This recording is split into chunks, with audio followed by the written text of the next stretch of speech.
2019 NASCAR Wheel and Euro Series gets underway with the NASCAR Grand Prix of Spain in Valencia on the 14th and 15th of April.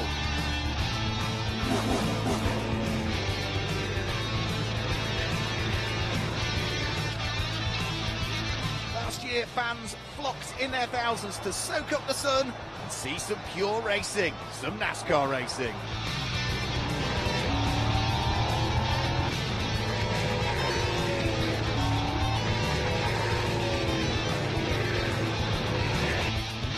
Who's going to claim the first wins of the year? Who is going to stand on the top of the podium?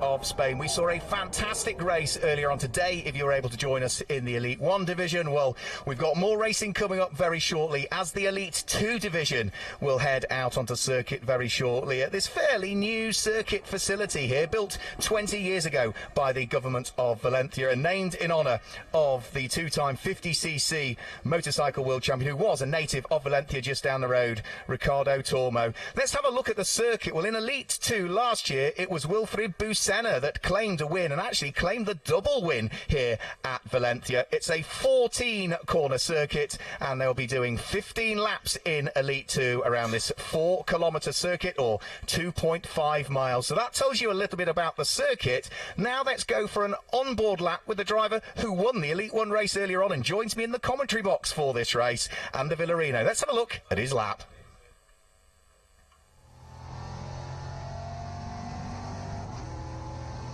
Hello everybody, this is Ander Villarino, driver of the number 48 Euro NASCAR of Racing Engineering. This is Valencia, first corner, third gear, quite difficult to stay on track as you see there.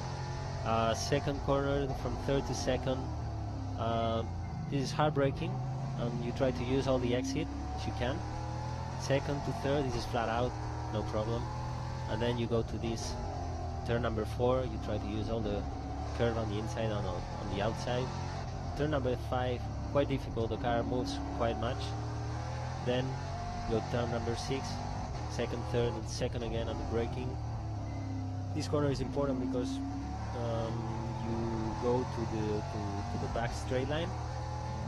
Here you go second, third, fourth, and braking and second again. This turn number 8 is quite difficult because you have underbanking, and then you go to turn 9, 10 and 11, the most difficult part of the track under braking, because the car moves a lot. You move from left to right and quite difficult braking. And this is turn number 12, fast corner, fast kind of chicane. You try to use all the track, and then last braking for the last corner, turn number 14. Very important one because you have to exit fast for the main straight. This is my favorite track. I love Valencia and I love this track, and very technical. I hope you enjoy the race.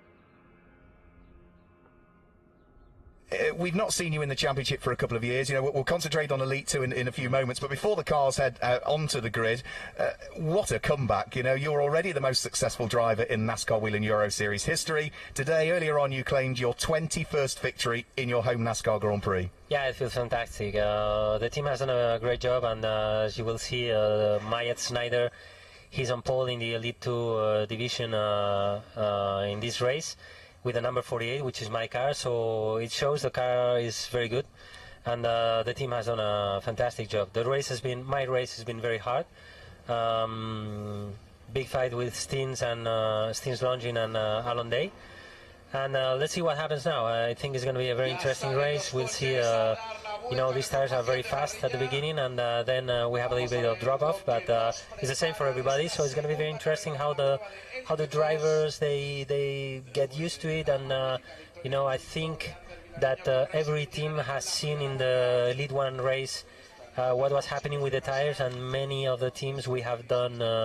Well, at least we have done. So I think every team should have done changes in the setup just to adjust these changes, this drop off of the tires. So it's going to be interesting. It's going to be very, very interesting. I think a couple of things have impressed me looking at the performance of Myatt Snyder, and that is race engineering, new team to this championship. You've got the background, you've got the history. You're a 3-time champion, and you're the most successful driver. But for the team, it's a new challenge. For Myatt Snyder, he'd never seen Valencia, and therefore he goes and pops the car on pole position. That's an impressive young American there. Yeah, he's done a fantastic job. But Myatt, he's got a lot of experience in NASCAR in the US. He's been Rookie of the Year in the NASCAR Truck Series last year. He's racing this year Truck Series. He's racing late models. I've seen plenty of pictures of him in many cars, so he knows what all of this is about. So he's got a lot of experience, and I hope he will make a good race, and hopefully he will bring another win for the team. I know you've been keeping a close eye on the NASCAR Whelen Euro Series while you've been racing in other things, but Elite 2 this year, it's always so open, Elite 2. We've got so many new drivers and new names in Elite 2. It's going to be difficult to, of those rookies, of which there are many, many, try and pick a few stars out. We've only got one driver in the whole of the Elite 2 field that has previously won a race in Elite 2. So it's really open, isn't it, coming into this first round of the championship? Yeah, honestly, it's going to be very, very open. And we have to see with these new tires, new springs, new shocks, what's going to happen. But I see, I see names as Bert Longin. Bert Longin, he's been in the Elite One. He's Steve's father, and he's very fast. I see him here in 10th place, but as I can see in the times, he hasn't done a time in the in the Super Bowl. So I'm going to take a look about what he's going to do. But then you have, Giorgio Maggi and Andrea Castro, they're both in good cars. Martin Dubek, I know he's got experience. Other drivers, I don't know them. But it's going to be interesting. It's going to be a very, very, very interesting race. Very open. Yeah, well, I think the problem with Bert Longin, because you wouldn't have seen that qualifying session because it was immediately after your one, was he had a spin and that was probably then didn't do the tyres much good and decided that was it. Florian Venturi, who's the only driver that has won an Elite 2 race that's in this field, I was expecting his Go Fast Chevrolet Camaro, the number 32 car, to go well, but he, I think, had at least one lap time disallowed for circuit limits, so that's why he arguably should have been at the front of the grid, but finds himself, he did get through to Super Bowl, but is only 11th quickest. Anyway, I think they're having a bit of problems with the setup, but we will see now what he does, and when we will see what time he's able to do. It's true that I have a talk with him before the race.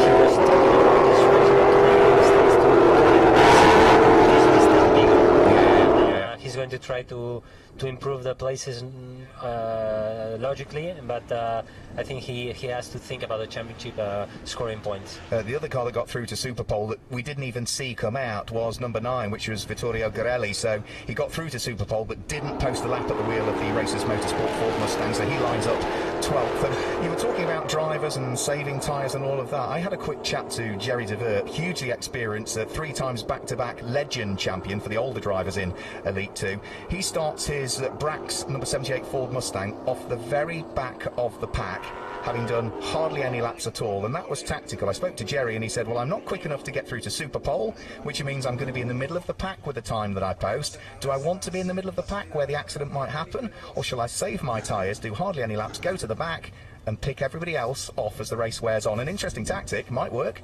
It's not silly at all. I mean, it might work, but then you have to overtake, so it's not going to be easy. But it's true that maybe at the beginning of the race, the other drivers, they will still have some grip on the tires, but at the middle of the race is going to be very, very tough for the rest of the drivers, and maybe his tactic will pay off. Yeah, and all of the field, we mentioned there's only one driver that has previously claimed a win in Elite 2 that's in the field. That wasn't here at Valencia, so whoever wins this race is going to claim their first ever race win at Valencia. So we can see the cars lined up on the grid. We frustratingly don't have a graphic that we can bring you, but we can sort of pinpoint you through the colours on the cars. They line up there on the grid. So if you look towards the left-hand side of the front row of the grid, the red and yellow car, that is Mayat Schneider, the Racing Engineering Ford Mustang number 48 car that has already won a race earlier on today in the hands of the man that is to my right-hand side, and the Villarino. And alongside him, it's the number 50 Hendricks Motorsport Ford Mustang of Giorgio Maggi, the Swiss driver. That's the black car, but with the red and the white and the blue Dutch stripes down the centre of it. Onto row number 2, that's where we see car number 24, another new driver in the championship, the 24 PK Carsport Chevrolet Camaro of the American Andre Castro, sitting there on the left-hand side of your screen on row number 2. And to his right is the number 7 car, the Hendricks Motorsport Ford Mustang of the sole Czech driver that we've got in the field. Remember, we do go to the Czech Republic for Most this year. Number 7, Martin Dubek. Row 3 of the grid, it's the first of the Dex-Wecht cars, which is the Chevrolet Camaro of the German driver, number 99, Justin Kuntz. That's the sort of white car with the, it's almost a wood effect panelling down the back of it. Very clever little livery on that car. And to his right-hand side is a driver that races in both Elite 1 and in Elite 2. That's number 41, Max Lancer for the Club Motorsport, the Italian at the wheel of the Chevy.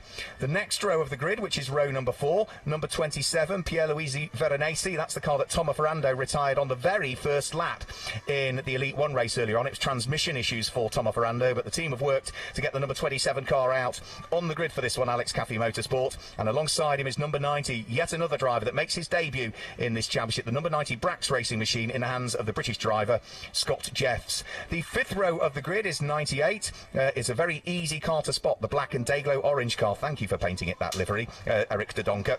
The Belgian driver at the wheel of his Ford Mustang. And for company, he's got number 11, which is Bert Longines. Finished 6th in the Elite 1 Championship some years ago, did Bert Longines. And the multiple Bell Car champion is back for what is scheduled to be, more than likely, just a one-off outing this weekend. He's at the wheel of the number 11 car. And then we should hopefully just be able to wrap up the 6th row of the grid, which are the final 2 cars that made it through to Superpole. Watch out for number 32, the Go Fast Racing Chevrolet Camaro in the hands of the young Frenchman Florian Venturi.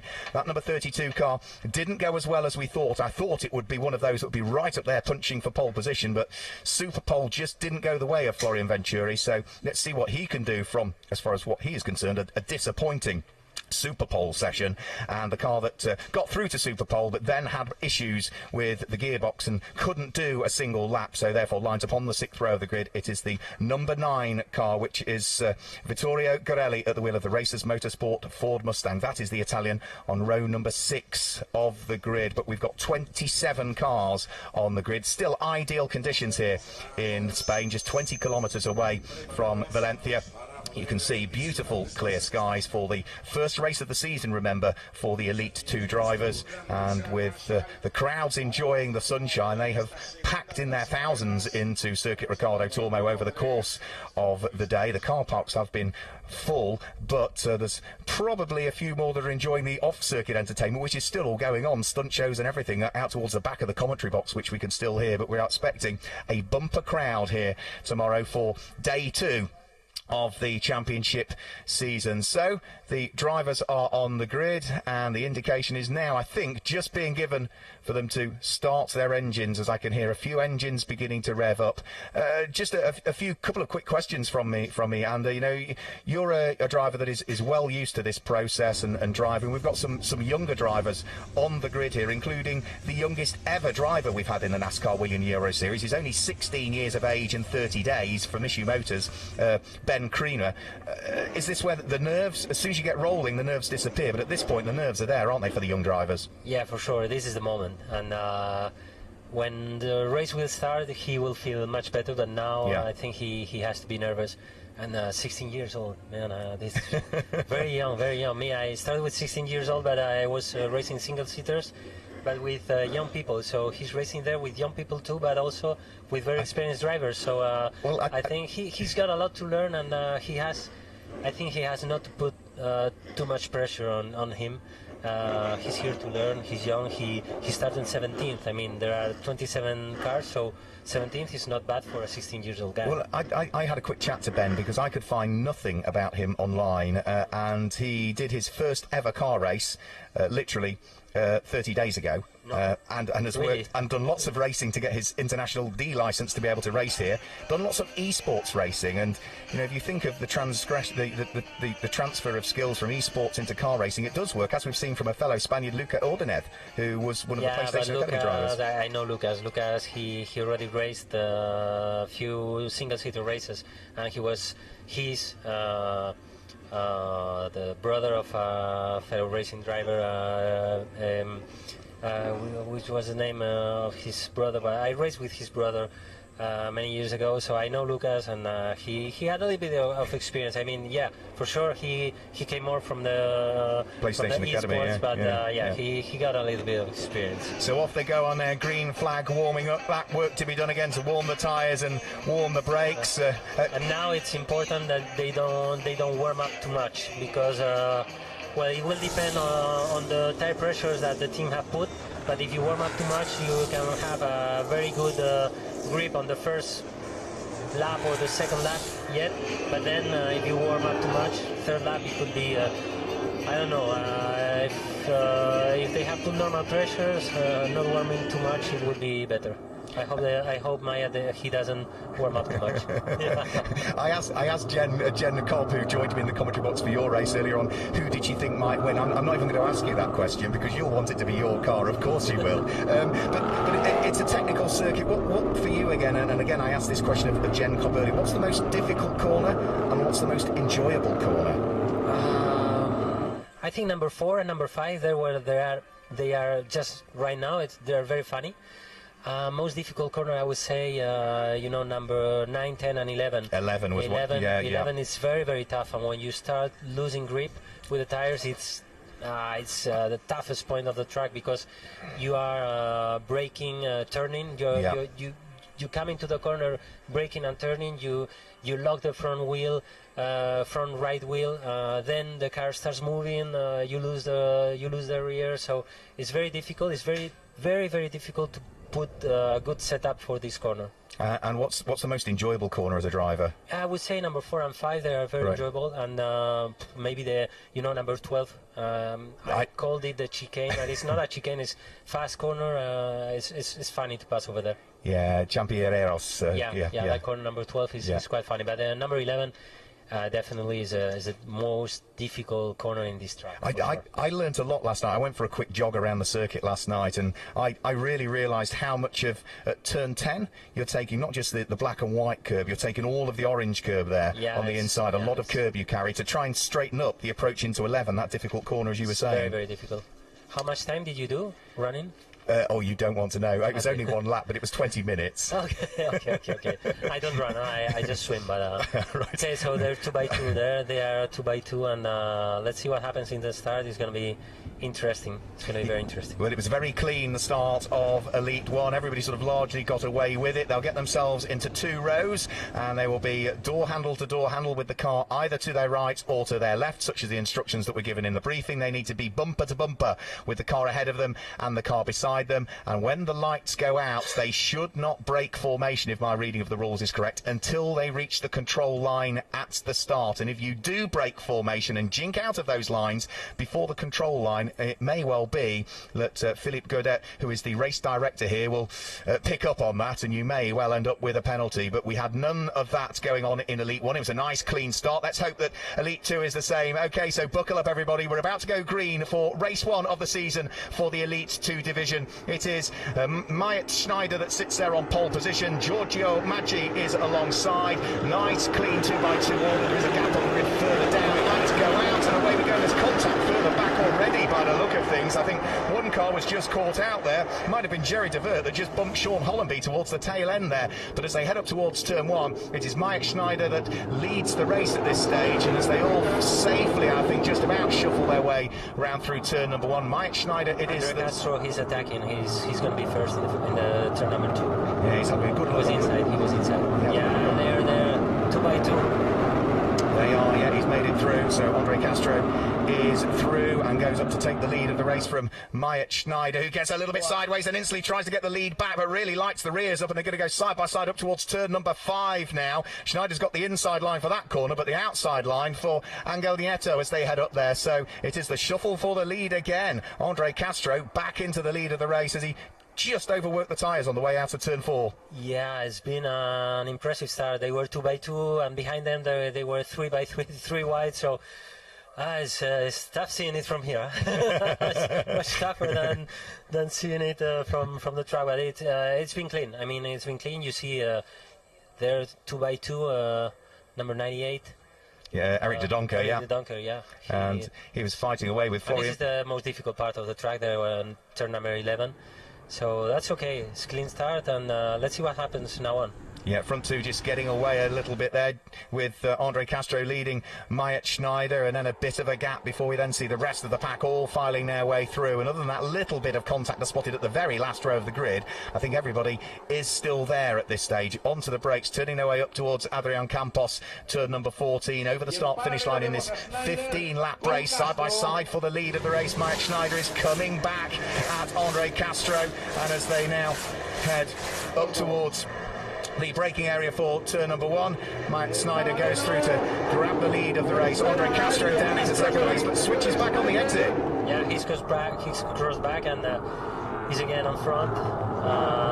Myatt is used to, he's American, so he's used to door-to-door racing and side by side. So maybe he's going to have the inside line for this corner. It's going to be no, he's in front. He's in front, number 24. Max Lancer was very late on the brakes there, and Giorgio Maggi has been able to capitalise on that and squeeze his way back through. And Max Lancer just managed to regain control of the number 41 car before Justin Kuntz at the wheel of the 99 Dexwex car was able to squeeze his way through. After the Dexwex machine in the hands of the German driver Justin Kuntz, then it's Martin Dubeck at the wheel of number 7. But the front two just getting away, and for the first time there's a little bit of daylight between first and second place. Kuntz having a look at the inside of Max Lancer for 4th position, then gets a bit of a bump from behind Martin Dubeck. The next of the cars thereafter is going to be Scott Jeffs, before we then see Vittorio Gorelli, isn't it, at the wheel of car number 9. One driver that hasn't made a great deal of progress as yet, number 32, the Go Fast racing car of Florian Venturi, is still sitting down towards the bottom of the top 10. Yeah, maybe he's playing safe, and the race is long, so they have to take it carefully. Not to be involved in any crash right now, and then when the tires will get used, there's the moment that you have to improve, to attack. Look, he's inside and he's gonna pass. He's passed one car. Yeah, that's he's passed Vittorio Gorelli. Yeah, he's passed him, and it's clean move, nice move. So let's see. And Myatt, he's losing a little bit of gap, and he's going to be overtaken by Giorgio Maggi. Giorgio Maggi is going to pass. He's going to move into second place. Yeah, that Hendricks. No, he's not passed, but he's been close. That Hendricks Motorsport Ford Mustang is looming ever larger in the mirrors of Myatt Schneider's Mustang. Of course, being run by Race Engineering, the car that won the Elite 1 race earlier on in the hands of my co-commentator. There is, running very wide beyond the circuit limits, Justin Kuntz, as he runs the Dexwex number 99 machine right out wide. That's the car that Ellen Law drives, the ex-DTM racer in the Elite 1 division. But that is a great little squabble that's going on. Martin Dubeck, then we've got Justin Kuntz ahead of Scott Jeffs, Florian Venturi, and then Vittorio Gorelli, and into the pit lane with damage all to the front end of the number, what car was that? That was the number 19 car, wasn't it, that came into the pit lane. That is certainly going to need some work doing to it by the look of things. So that is Alessandro Braghetti. Okay, so you see the first three, they're opening a little bit of a gap, so I think it should be between them. And now we're still on lap number 2. I think in the next 3 laps we will see how the cars evolve, how the tire pressures evolve, how the tire wear evolves, and there we will see who will be able to win the race. Right now it's a bit too early, just 2 laps. We see that Andre Castro, he's quite fast. Until now he's been fast, but we see in this lap coming back a little bit. Matt Schneider and Giorgio Maggi, they're coming back a little bit. He was struggling a little bit, Andre, in turn number 14. He has struggled 2 or 3 times. So as you can see, Maya has done the fastest lap right now. He's come a little bit back, and Giorgio too, he's coming a bit back, so it's gonna be interesting about lap number 5. We're gonna start seeing what happens with the tires. Florian Venturi having to go very defensive there to try and prevent Scott Jeffs, the number 90 Brax Racing machine, from sneaking through. That certainly works. It keeps the Go Fast Racing number 32 machine ahead of the British driver, who is still under pressure from the Italian behind, which is Vittorio Gorelli at the wheel of his Ford Mustang. Here's Max Lancer really having to soak up the pressure. He has got right behind him the number 7 machine in the hands of Martin Dubeck, who needs to close the door on Justin Kuntz, who's looking to try and squeeze his way through, but Kuntz realised the gap was closing. They're touching between the three of them. They're bumper to bumper. Unfortunately, all of that squabbling is dropping them away from the lead trio, who are stretching away. Andre Castro, Myatt Snyder and Giorgio Maggi. Then this 4-car train, which has now got Florian Venturi locked onto the back end of it. He is now slowly starting to make a little bit of progress. Took a couple of laps, but he's now picking his way through, is he not? Yeah, Florian, as I said before, I think he has played safe in the start, and now he's starting to come back, and I think if he plays safe and he tries to move on, maybe he can finish in the top 5 if he does it well. He has the speed to do it. He certainly does. He's got the speed to do it, and despite just his age, he's got the experience to do it. He's still only 18 years of age, but he finished runner-up in the Elite 2 Championship last year and was the rookie champion, having come out of the French Formula 4 Championship, where he finished 3rd the year before. 1st, 2nd and 3rd over the start-finish line. Look at the squabble that's going on for 4th place. Max Lancer under pressure still from the number 7 machine in the hands of Martin Dubeck, but the Hendricks Motorsport Ford still can't find a way through. He's very late on the brakes, heading up towards turn number 2. Lancer can't turn in, and well, for the moment, job is done. Martin Dubeck goes through to take up 4th position with a very good overtaking mover there. Yeah, Florian has overtaken Justin Kuntz, so let's see what happens. Justin Kuntz was trying to cross back, and as we see Martin Dubeck, he's opening a gap to Massimiliano Lanza, so if he moves away, he can open a gap with Florian that will be difficult to catch up. But let's see what happens. Florian has to overtake Massimiliano Lanza if he wants to rejoin Martin Dubeck. Yeah, and he needs to do that quickly, because Dubeck is starting to disappear up the road here, and Florian Venturi is getting caught again by Justin Kuntz, by Scott Jeffs and by Vittorio Gorelli. Questions coming in from the internet, so please keep them coming in, and let's have a quick look. I think, where's the question gone? It's disappeared. John was there a moment ago, but he's now disappeared. Yeah, Florian has overtaken Massimiliano, so right now Florian has to try to regain the gap with Martin. Is going to be difficult because Martin was being fast. So let's see if he can get closer. But the top three are really close. It's going to be a drag race to the end. Let's see. Right now we're in lap 4. If we have to see in the next 2 laps. In about the next 2 laps, we will see the tires drop. So. It's going to be interesting. The next 2 laps are very important, and let's see what happens. Let's see if all the top 3 drivers, the top 3 teams, they have chosen quite similar tire pressures and setup of the car. So this will give us a nice race like this, close race like this till the end.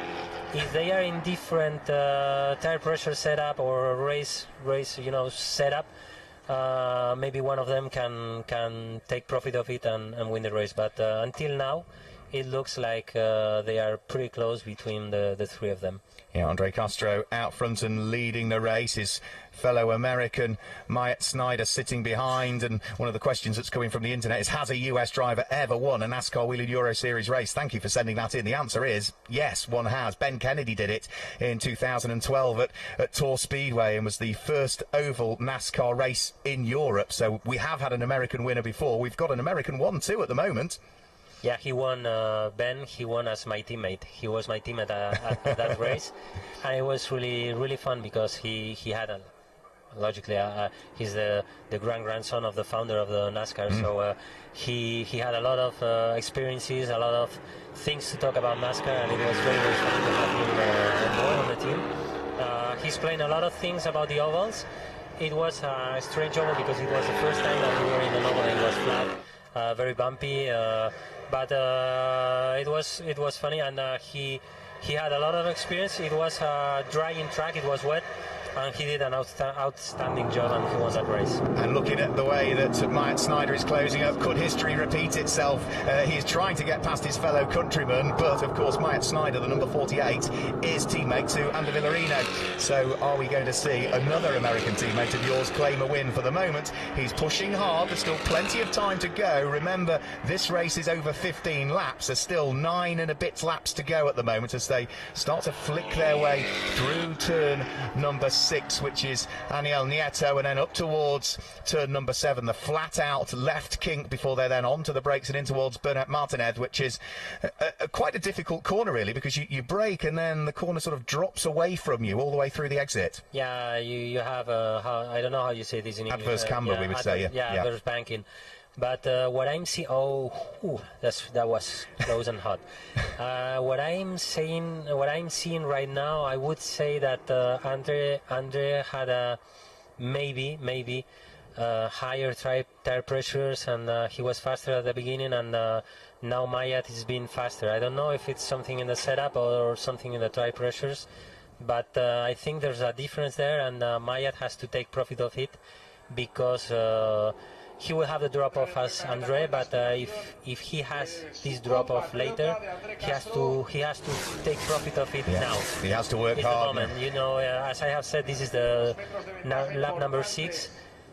Now we are going to start seeing the cars moving more, and we're going to start seeing this drop-off, and let's see what happens. But it seems Giorgio Maggi is having more trouble to follow the first 2 drivers. There's a big fight there. The most enormous squabble that is going on at the moment, and that is absolutely nose-to-tail stuff. We said it was very much sort of the most difficult division to try and work out. Well, I think this is going to be for something like, that is for 6th, 7th, 8th, 9th, 10th, 11th, 12th, 13th, and possibly even 14th position. What's that? 1, 2, 3, 4, 5, 6, 7, 8, 9, 10, 11. Is it 11 cars all together, all busy squabbling away? The number 90 car of Scott Jeffs under pressure by the look of things from Freddie Hemburg, another driver that's making his debut in the NASCAR Wheel and Euro Series, came out of the Swedish V8 Championship. He's managed to get himself ahead of the number 99 car of Justin Kuntz, and then behind Justin Kuntz we see the number 27 of Pierluigi Veronesi, who started well but has gone backwards, and there squeezing his way through, gaining a place, is Bert Longines up the inside of Max Lancer on the brakes at turn number 8, and the hugely experienced Bert Longines gains the place. Yeah, Bert, he's extremely experienced. There he's got a lock up. Turn number 11 is very tough corner. But Bert has a lot of experience. He's got a good car. He's got a good team. He's a very good driver. So I think he has to go to the front, and he's doing so.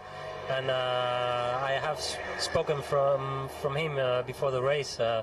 Of him with you, and I have told it's someone to watch.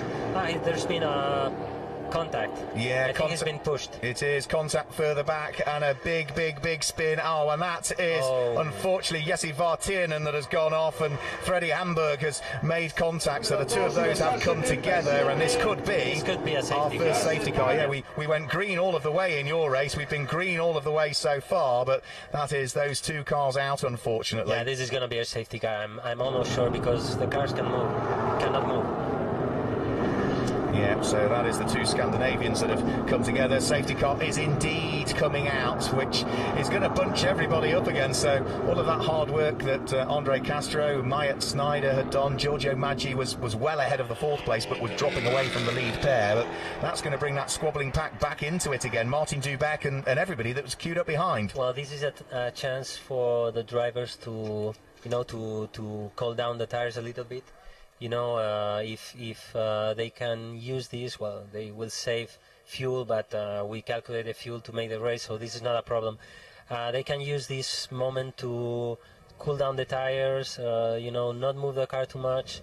I think it's important to save as much of the tires they can right now, And let's see what happens. Safety car caution. This is NASCAR. It's NASCAR. It is. So yeah, it's going to take a few laps. The two drivers. Nice to see the two drivers all right and sort of chatting about the finer points of exactly what went on there. But that's such a shame that front end damage to Jesse Vaitinen's car. Freddie Hemborg with the number 77. He's been pushed by someone and he's done. He's been turned up. And number 2, he's right behind and nowhere to go. And Jesse, and he's arrived from behind and he has crashed. He has crashed in with him. So it's not been his fault, but it's a pity. It's a pity to finish a race like this. It is, an enormous shame for two of our Scandinavian drivers, a Swede and a Finn, sort of trudging away from the incident there. So caution comes out, safety car bunches the field up once more. Andre Castro was leading the race, the American at the wheel of the number 24 PK car sport car. Andre, having raced his last full season, really was in the US Formula 4 2000 back in 2017, and prior to that he was heavily involved in kart racing, whereas for Maya Snyder, who is in for the full championship season, can't wait to see how he continues to progress, because he's certainly impressed this weekend. We've seen a good chunk of him in the truck series over in America, where he actually finished in the top 6 at Martinsville, was involved in a bit of an incident but clawed his way back up into 6th position, so he'll be hoping that he can go well over the course of this weekend. 3rd place is Giorgio Maggi at the wheel of the number 50. 4th place under safety car, but not quite in the picture as yet, hasn't caught the train up, is number 7, which is Martin Dubeck. 5th place is number 32, Florian Venturi. Remember, the only driver in the Elite 2 field to have previously won a race, but that wasn't here at Valencia, so whoever wins is going to be a first Valencia win for them. And Vittorio Gorelli, who started 12th, has picked his way nicely up through the order, I've got to say, whatever the problems were with that car, which was transmission, if memory serves me correctly, up to 6th place. 7th is Bert Longines, number 11. 8th place is Max Lancer, number 41. 9th place is Scott Jeffs, British driver making his debut in the series, number 90. And making his return to the NASCAR Wheeling Euro Series is the Indian driver Advait Deodar at the wheel of number 66. That gives you the top 10 at this stage. And remember, the lap times that they post in this race, the fastest lap will give pole position for tomorrow. In your race, you posted fastest lap, which gives you pole for tomorrow. Myatt Snyder might be second on the road, but as we stand at the moment with 6 laps to go under caution, he's popped the fastest lap of the race in. As you see, as I have said, they are not waving too much the cars, right to left, so they are trying to save as much of the tires as they can. And this is very, very interesting, to have the tires like this, that they used a little bit faster than what we are used to. It's very funny because it gives to the fans, to the people who are watching this race, it gives a lot of interesting things to watch. It's going to be very interesting from now on what happens. We are in lap number 6. Okay, now lap number 9. So lap number 9. We're in lap number 10. It's 5 to the end. We will see from now on. Let's see how many laps they restart the race. But if it's for 3 laps or for 4 laps, I don't think it's going to be the next one. Maybe the following one. So it's going to be very, very interesting end of the race. Very, very interesting, and obviously everybody out front, Andre, Mayat, and Giorgio, they will try to win. I think they will try to win hardly, and because it's the first race of the season, and obviously everybody wants to win. And, they're going to give everything, so it's going to be very, very interesting to watch. Yeah, we'll just be reordering the field at the moment, so if there'd been any overtaking, then that just will need to be set back into the order that they were on the lap prior to the safety car, so that will just be taking place. The race director will be communicating that to the spotters and to the drivers, and then they will make sure that they allow cars past them, or they ease off and drop back through the order. So that's the process that we are going through at the moment. Any car, the first car that's a lap down, will also get the free pass as well. And that is all taking place. So whilst we are sort of waiting for all that to happen, not only leading the race overall is Andre Castro, but he's also the leading rookie that we have in the field. Rookie is for drivers entered into the Elite 2 Championship that are in their first season in this series. Leading the Legend Trophy at the moment in 14th position is Mirko Schultes, and the Legend Trophy is for bronze-graded drivers who are over 40 years of age that are entered into the Elite 2 Championship. Leading the Lady Trophy is for women that race in Elite 2, it is Ariana Casoli. She's down in 21st position. And as for the driver that started at the very back of the grid, remember, I said he was saving his tyres and waiting for the race to come to him. 3 back-to-back Legend Trophy titles for number 78, Jerry de Vert, the hugely experienced Belgium. He has picked his way up from 27th up to 19th position. So using all of that experience and picking them off one by one. Yeah, with this, as we have talked before, with these younger tires, he's using them well, and he's coming back. So it's interesting. His race has been very interesting. As we see, it's not going to be in this lap when they are going to restart. It looks like it doesn't put their safety car in this lap, so it should be one more lap. Let's see. We can see from here right now if they have moved out any of those 2 cars. I think it's going to be one more lap. It is, yeah. And then I hopefully in the next lap is going to be there's still 1 car there, but I think maybe in the next lap is going to be a green flag, the restart. Hopefully, and it's going to be very, very, very interesting green flag restart. There's just 4 laps to the end. Is going to be very, very, very tight, very, very interesting restart. 4 laps to the end. I do fear that we might have this lap and maybe one more after, because Jesse Vartienen's car needs to get out of the way, and they'll start to get in 2x2 order on the exit of turn 11 up to turn 12 is where they're told to get themselves into 2x2 order. Another question that's coming from the web: do we have a green-white checkered? Yes, green-white checkered is available to us this weekend. There is possibly going to be only one opportunity to get that green-white checkered, so I think it was almost the point that was laid down by the race director. Yes, we've got a green-white checker, but you only get one chance of it. If you muck it up, we won't go green-white, green-white, green-white. We will just throw the checkered flag under a further safety car if needs be. So, yeah, the laps are ticking down. And the sun is still absolutely blistering here in Valencia. I know there'll be plenty of support for you this weekend. It took ages just to get my little post-race interview with you. You were so nice. You gave all of the time to the fans, which is the right thing to do. We have to. Absolutely. Yeah, we have to. I love this track. As I said before, I won here many races, but people comes here. I talked to the track responsibles, and they say many people comes here because it's NASCAR. I mean, NASCAR is known all over the world. There are many films about NASCAR, and people want to come and see what this is all about. And this is funny for us. It's nice to see so many spectators in a racetrack, and I think Valencia circuit, they are very happy with NASCAR.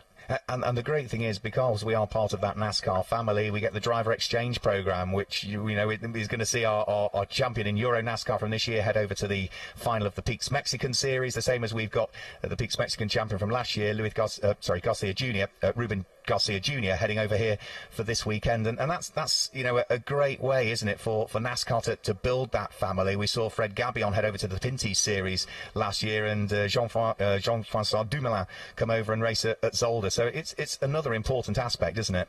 Yeah, I think it's very important what NASCAR is building around, with all all its championships all around the world, and as you can see, Euro Series drivers in other NASCAR championships. You see American drivers here. The Mexican champion who's been here with us in the Elite 1 race, Ruben Garcia, and to see these kind of drivers in our championship and our championship drivers in other series, it's really important for us as a series, for NASCAR winning Euro Series. One more question, and it's purely because I was just sort of looking at the back end of our race leaders car there, Andre Castro. We mentioned the change in tyre to the general tyre for this season. We mentioned the change in sort of dampers. There is also a change in the rear spoiler of the car, which means that they're all now a clear perspex. The idea was for that to improve visibility. As a driver that's raced with it as the solid rear spoiler, and now you've raced with it with the clear, does it make a difference to your ability to see the cars around you and behind you? I didn't drive this car. So I left the championship in 2015, when we were using a spoiler like GT or Formula single-seater spoiler. So a rear wing. So yeah, we can see through the rear mirror. We can see what's happening behind. So I think surely they have improved.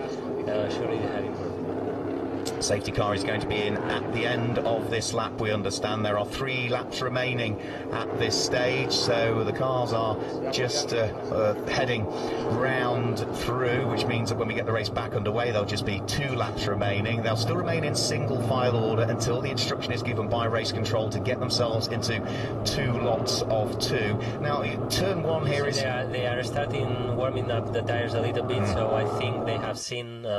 they have taken out the 2 cars. You see how they warm up the tires. This is because they have seen it's going to be in this lap, and they feel it's going to be in this lap, so they are warming up the tires a little bit, and it's going to be for 2 laps, so it's like a green-white checker. Yeah, it's like a green-white checker. And if turn 1 here is quite a fast and wide left-hander. So is it too much of a disadvantage if you're on that outside line heading up towards turn 1? It gives you the outside line for turn 2 as well. For Mayat, it's not a good place to be second in a restart, but he's got a lot of experience, so maybe he I don't know, maybe he takes out something from the hat different than we European drivers are used to do, but it's not the best spot to be, and the best spot to be is the one Andre Castro has. So yeah, first position. The odd numbers. He's on the left for the left-hander, but it's going to be the restart here in Valencia is always very, very hot. It's very tight, and let's see what happens. But I'm definitely want to watch this restart. It's going to be fun. There was one car that came round a long time after the rest of the train. They are 2x2. They're going 2x2. Nicola Risitano is trying to catch up with the train at the moment. I'm not quite sure what happened to the number 8 car in the hands of the runner-up in the Rookie Championship from last year, but he might just about catch the end of the train before the race gets underway. So they're heading up through turn number 12, up towards turn number 13 and turn number 14. Nice 2x2 order. Now the safety car will peel its way into the pits, and whilst there are 2 laps to go, it is in reality green-white checker conditions, as Villarino suggested a few moments ago. Are we going to see a win, the second ever win for an American in the series? And if so, is it going to be Andre Castro? Could it be Mayat, Snyder, or might Giorgio Maggi or Martin Dubeck or even Florian Venturi have a thing or 2 that they might be able to change about that? So safety car peels its way into the pit lane. Neat 2x2 order, side by side and bumper to bumper. The green flag is about to wave, and we're going to get this race back underway with just 2 laps to go. We go green once more. It is a good restart by Andre Castro, who has already got the jump on Mayat Snyder. Mayat Snyder might lose out here to Giorgio Maggi, who's got the inside line up towards turn number 1. Castro leads, and I think Giorgio Maggi might just have made it through at turn number 1. He had the inside line. He just got his nose ahead, but he is still having to try and fight it out. Mayat Snyder has just got the nose of the 48 across the 50, but is he going to be able to do that on the run out of turn number 3? Yes, he has. Mayat Snyder just got the door closed in time. Yeah, he's got a lot of experience. As you have seen, he's very used to drive 2x2. We in Europe, when we are 2x2, we open, we are used to open our line to close the other driver, and in the US they are very used to race 2x2. So he's done a fantastic job in the restart, because Andre, he's done a fantastic restart, and as I have said, starting second is not the best place to make a restart, but he's done it fantastically. So let's see. Andre has opened a gap, and I think he should win this race. It's going to be difficult for Mayat. If Andre makes a mistake there in turn number 11 or turn number 8 in the next lap, maybe Mayat can come back. But if he doesn't make any mistake, he's got a small gap, but this small gap it should be quite difficult to regain, to close. Let's keep our fingers crossed. Yeah, we saw a small mistake from you in the race earlier on, which cost you a little bit of time. So it's here in this corner. Yeah, it's very easy. Just he's come back. Huh? He's come back. Look, he has opened a little bit. So I think he's got a draft. So he's gonna try it. He's gonna try it, and it's gonna be interesting. It's gonna be great, isn't it? Turn number 1. On to the last lap of the race. They'll go up towards turn number 1. Absolutely together. Andre Castro under pressure from Myatt Snyder. Giorgio Maggi sitting there in third place, ready to pick up the pieces should there be a problem as well. Vittorio Garelli up from 12th now to 4th position. What a fantastic run from him, bumper to bumper for the lead of the race. 3 of them now joining in because Giorgio Maggi has made it there. Problems for Bert Longsheen, unfortunately, so the number 11 PK Carsport car is out, but the sister car to it leads the race at this stage, working their way out of turn 4 up towards turn number 5 with little more than 3/4 of a lap to go. Andre Castro still leading the race, but has Myatt Snyder or Giorgio Maggi got anything else that they can throw at it? For the moment, it looks as though Andre Castro has it under control. Yeah, he's got, he's got this small gap. Let's see what happens now. These 2 turns, number 8 and number 11, are quite difficult when the tires are used. So as you see, Myatt has come back a little bit. Now turn number 11 is very tough, so it's going to be, I think everything is going to be here. If he doesn't have him, it's going to be quite difficult. Now, turn number 14, he has to be inside, close the door, and I think he's got it. Yeah, I agree with you. Yeah, not only is he on for the race win, he's on for the win in the rookie trophy as well. Mirko Schultes still leads the Legend Trophy at this stage. Ariana Casoli still leads the Lady Cup as well. So not a great deal has changed since we picked up on it at the beginning of the safety car, but up towards turn number 14. And Myatt Snyder has a look. There's contact between the pair of them, and perfectly placed to grab the win is Giorgio Maggi. Contact between the 2 Americans. We are not going to see another American win a race, and it is Giorgio Maggi. I said at the beginning of the lap he was poised and ready to pick up the pieces should anything happen, and it really did, didn't it? For my money, I think personally that the number 48 was just a little bit late coming in on the brakes there, Myatt Snyder. It's a pity because I thought Andre was going to close the door, and he should have closed the door because he has opened so much. I think Myatt has said, okay, I go for it, and it was too optimistic. As we have seen, it's a pity. I think Myatt has done what he had to do. You see the guy in front that he opens the door so much, you say, okay, I try to go for the win. But it was maybe too optimistic, and Andre should have closed the door a little bit more. If I was Andre, I should have closed the door completely. So like this, the guy behind you, he has to go outside or do nothing. And Myatt, he's a winner, and he's tried to win, and it's a pity for both teams, for PK Carsport, because I think they deserve that win, and it's a pity for us too, for Racing Engineering, because I think we had that podium, but races are like this, and this is NASCAR.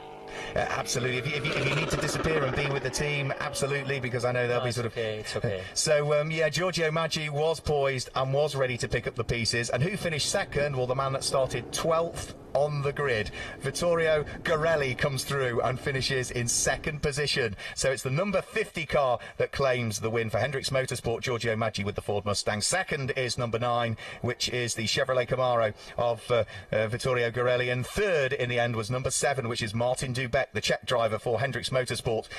So a 1-3 for the team. They'll be pleased with that. Fourth in the end was number 32, Florian Venturi for Go Fast Racing. Fourth was number 41, Max Lancer in the end for the club's motorsport, and finishing in what will be the next position thereafter. It's going to be number 66, which is Advait Dioda. So that sort of gives you the top 6 at this stage. 7th was number 90, Scott Jeffs. 8th was number 99, Justin Coots. Completing the 9th position was Pierluigi Veronese, with Mirko Schultes in 10th position. Sam Taheri in 11th, and Michael Bleekie-Molen there in 12th place. So the win and the rookie win also goes the way of Giorgio Maggi. Mirko Schultes in 10th position will pick up the win in the Legend Trophy for the older drivers, those above 40 that are entered into the Elite 2 Championship, that are also categorised as bronze by the championship organisers. And Ariana Casoli picks up the win in the Lady Cup. So what a race, and well, wow, it all came down to the final corner. I'm so sorry for Andre. I'm so sorry, because I know the feeling of being in first position and you think you're going to win and someone pushes you from behind. But I think he's open too much, and Maya, as I have said before, he's a winner, and he has seen the opening, the gap, and he said, okay, if there is a gap, I have to go for it. But it's a pity for both of them, and obviously Andre was in front, and I think he should have closed the door. But I think next time he's going to close the door for him. But I think it's not so much his fault. They will have a chat about it. The race officials will look into it. I think I'm sorry for Maya too. I'm very sorry for Maya. He's my teammate, and I'm sorry for him. I'm sorry for both of them, and I think just playing it back through my head again, it was a light piece of contact, and I think at the last minute, I'm sure that Andre tried to open the door end because he saw Myatt coming, and at the last minute, I'm sure Myatt tried to anchor up as much as he could to try and avoid the contact. But on that occasion, just wasn't to be. They are on the limit. Absolutely. Both of them, they were trying to win. On the tyres that have been pushed hard. I'm really sorry that they have finished the race this way. Okay, this makes the race for Giorgio Maggi. Giorgio Maggi now he's the happiest man on earth right now. He is going to be rather surprised, is Giorgio Maggi, and for a driver that has sort of done a fair chunk of sports car racing in the past, and even raced out in China as well for a good period of time, he will be very pleased with that. The 21-year-old Swiss driver claiming his win in the NASCAR Whelen Euro Series, his first ever win, of course, in the NASCAR Whelen Euro Series. And looking at the times that the cars have posted as well, he's going to be up towards the sharp end of the grid for tomorrow, because it's the fastest laps that they've posted today will give us the starting grid for tomorrow as well. Last time we looked, it was... Yeah, Maya, he's got a 42.2. Right now, I don't see the time of Andre. But first line should be Mayat, and I don't know if it's Giorgio second or Andre second. This I don't know, because I don't see in this. Yeah, we only sort of get the top 25, don't we, on that screen? As for the time, we might be able to just pick up on it from here. Andre Castro posted a best lap 42.3, so it will be Mayat on pole and Andre second. I hope tomorrow. Well, I can imagine now Andre should be very high, very unhappy, very very angry. But I hope tomorrow they make a clean race, and they race a clean race, and he's going to have the result he deserves.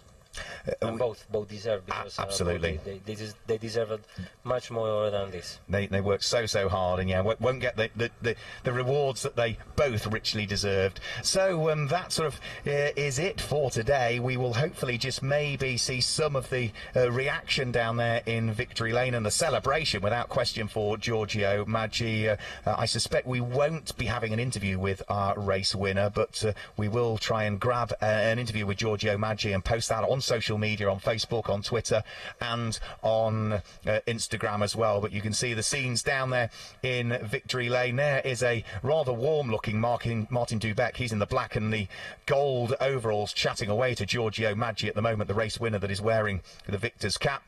Loris Hazemans is the man that's sort of scratching his ear. Of course, we see him out racing in the Elite 1 division, and Giorgio Maggi must be sort of wondering what that was all about. There's the classic thing, you only need to lead one lap, and, well, for him, it was only literally the sprint to the start-finish line. That was the only point of the race that he led. Yeah, this is it. He's got 47 points, so he's led the last lap, the lap that it counts for the win, and that's it. He's got a very good team, very good teammate too. Loris is a very fast driver, and I think he has given him very good, advices, and it's congratulations to them.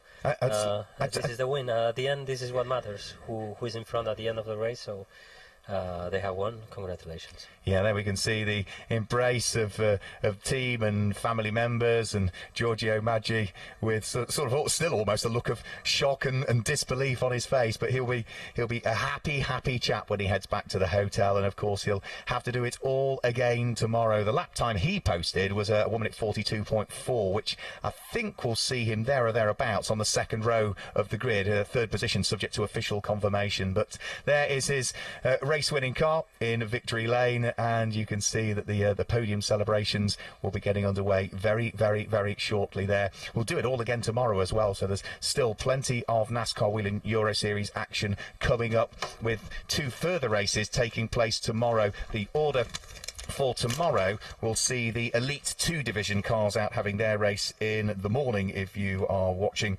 here in Europe, and it will be the Elite 1 drivers that will have the opportunity to head out onto the circuit a little bit later on. So one other thing we ought to say before you disappear, thank you for joining us in the commentary box. Thank you, it's been a pleasure, and whenever you want, I will be here again. And congratulations on the win today, and good luck for tomorrow as well. Thank you so much. Thank you.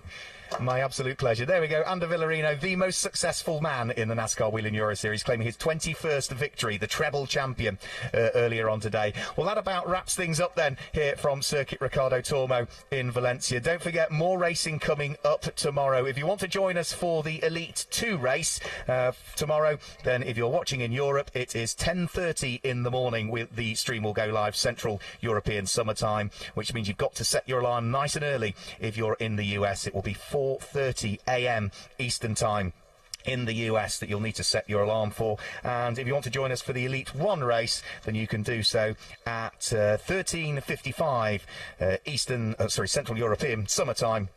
And that will mean that it's at 7:55 Eastern Time in the US. Also, don't forget that the main Monster Energy Cup Series race takes place tonight as well at Richmond Raceway as well for the Toyota Owners 400. So there's still plenty of NASCAR action coming up later on today online. But for the moment, from Valencia and Ricardo Tormo, goodbye. Good morning and welcome to Autodromo di Franciacorta. Welcome to Circuit Solder for the final round.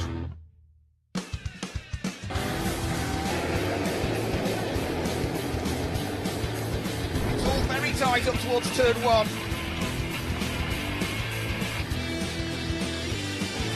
Oh, it's close and there's contact. They're side by side.